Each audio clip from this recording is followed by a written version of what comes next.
Now, ABC 6 Sports. The toughest part of URI's schedule starting up Tuesday night with some of the A-10's perennials up next for the Rams. Not the best timing for it with Rhodey in the middle of a 5-game losing streak coming into the night. David Cox's message after the latest loss to UMass: we got to figure it out. A chance to do that at VCU tonight, a place URI actually had won the last 2 times coming to Richmond. Part of the issues lately for Rhodey, it's been the offense. Just hasn't clicked. Not much of it early in this one. And Keyshawn Curry and the home Rams take advantage. Corner 3 gives VCU a 12-2 early lead. Jeremy Shepard did what he could to give the visitors a spark. Knocks down the 3 here. Got the deficit down to 4. Rhodey was playing catch-up for most of the night because of sloppy play. 21 turnovers. Jalen Carey with one of them. On one end, it leads to another basket for Curry. VCU had a 17-point lead at halftime. Curry had a career-high 28 points in this one.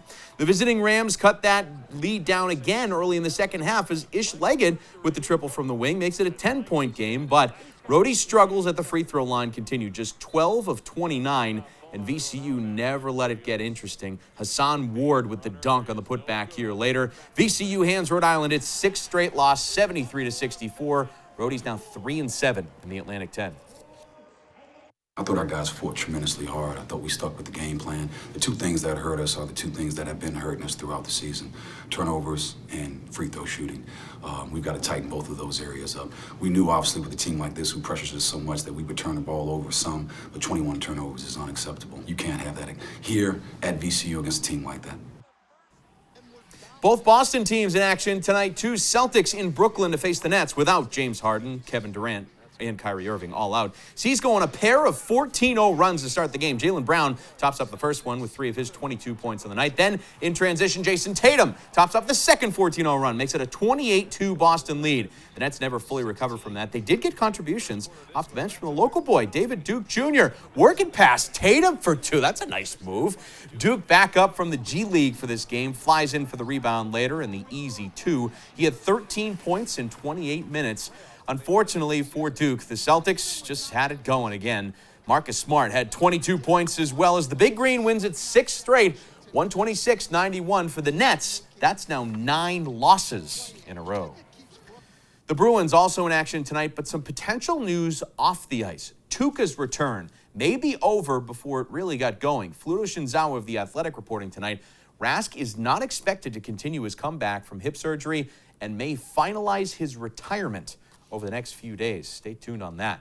The Bees playing their first game in a week, back from the All-Star break Tuesday, hosting the Penguins. The offense got off to a good start. Helps to get an early power play, and David Pastrnak gets set up by Taylor Hall. The one-time blast lights the lamp. Pasta makes it 1-0 home team. Later in the first, numbers going over the blue line, 3-on-1. Hall's shot gets stopped, but it's Pasta again who makes sure the rebound gets through. 2-0 Boston in the first. You can see in the replay, it just sneaks through. In the second, though, an old friend helps Pittsburgh even things back up after making it 2-1.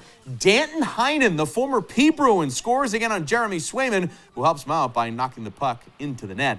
Makes it 2-2. Then later in the second, the Penguins just flying around with chances. They miss an open net on one side, but they cycle the puck to Sidney Crosby, who puts Pittsburgh in the league for good, making it 3-2. Boston falls 4-2. 2 things of concern coming out of this game. First, Patrice Bergeron in the third period had to leave after being upended by Crosby on this play, hitting his head into the board, so stay tuned on his status. And in the final minute of the game, Brad Marchand lost his cool, throwing a punch and a high stick into the face of goalie Tristan Jarry. We'll see with his reputation if it means he has to sit out any time.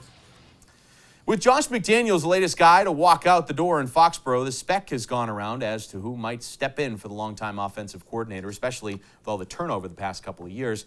Today, one of the Patriots staff members who left is officially back and might help with that transition on offense. The team announcing Tuesday, Joe Judge is rejoining Bill Belichick's coaching stable as an offensive assistant. Judge was recently let go as head coach of the Giants, but came from New England, where he was special teams coordinator before and also coached wide receivers. Offensive assistant seems to be a broad title, but Judge actually is a former backup quarterback at Mississippi State, so there is some experience there. Either way, Judge is back on the Patriots staff. We wrap up with high school hoops and maybe the best atmosphere of the season. Kudos to these fans showing up for East Providence and Rogers' Battle of D2 Girls Unbeatens. It was a great one.